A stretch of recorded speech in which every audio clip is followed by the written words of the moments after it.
ফিরে এলাম বিরতির পর। জালিয়াতি এবং ভুতুড়ে কাণ্ডের শিরোনামে ধর্মনগর মহকুমার সাব রেজিস্ট্রি অফিস। মৃত ব্যক্তির স্বাক্ষরে এক ব্যক্তির জায়গা অপর ব্যক্তির নামে, অভিযোগ থানায় মামলা দায়ের।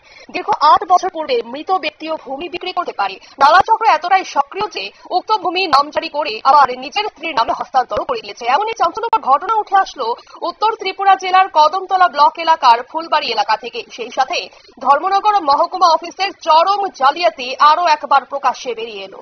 অভিযোগ যে এক ব্যক্তির জায়গা অপর ব্যক্তির নামে নামজারি হয়ে গেছে, অথচ 8 বছর পূর্বে মৃত ব্যক্তি ওই জায়গার দলিলে স্বাক্ষর করেছেন বলে উল্লেখ রয়েছে।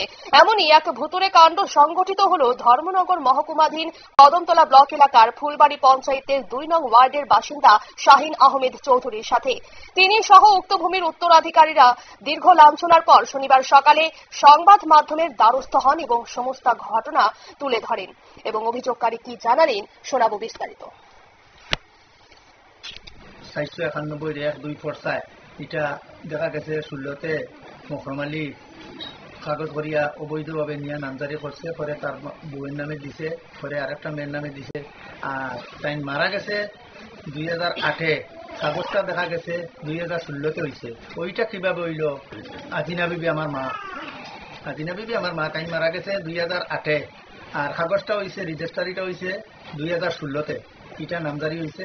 প্রথম মহরমালিয়া তার নামে করছে, পরে তার বউরে দিছে, এরপরে আরেকটা মেয়েরে দিছে। 20 শতক মিলাইয়া 27 শতক ভূমি এটা কাগজ করিয়া অবৈধভাবে দিছে। এটা আমরা এলাকার ফরগনা কমিটি বা পঞ্চায়েতের লগে যোগাযোগ করছি, এটা জানছি। পরে তারা কোনো নমুনা বৈঠকও বয় না, কোনো মানে সুইটার কোনো সারা দেয় না, এলাকার মহিমুরব্বীর কথাও মানে না, মানছেও না।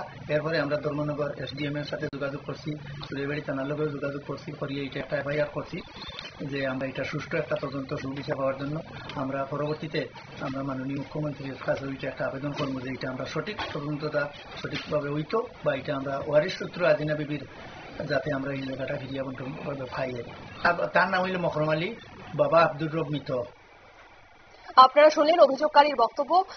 এদিকে উক্ত ঘটনার ন্যায় বিচার এবং নিজের জায়গা পুনরায় ফিরে পেতে শাহিন আহমেদ চৌধুরী প্রথমে চুড়াইবাড়ি থানায় একটি FIR দায়ের করে মখরম আলীর বিরুদ্ধে। এছাড়াও মহকুমা শাসক অফিসেও নালিশ জানিয়েছেন উক্ত ব্যক্তির বিরুদ্ধে। এখন তিনি সংবাদ মাধ্যমের দ্বারস্থ হয়ে ন্যায় বিচার এবং নিজের জায়গা ফিরে পেতে জেলা প্রশাসন ও মুখ্যমন্ত্রীর দৃষ্টি আকর্ষণ করছেন। এখন দেখার বিষয় মহকুমা প্রশাসন এ বিষয়ে কি ভূমিকা গ্রহণ করে। নিয়ে নিচ্ছি ছোট্ট একটি বিজ্ঞাপন বিরতি, সঙ্গে থাকুন।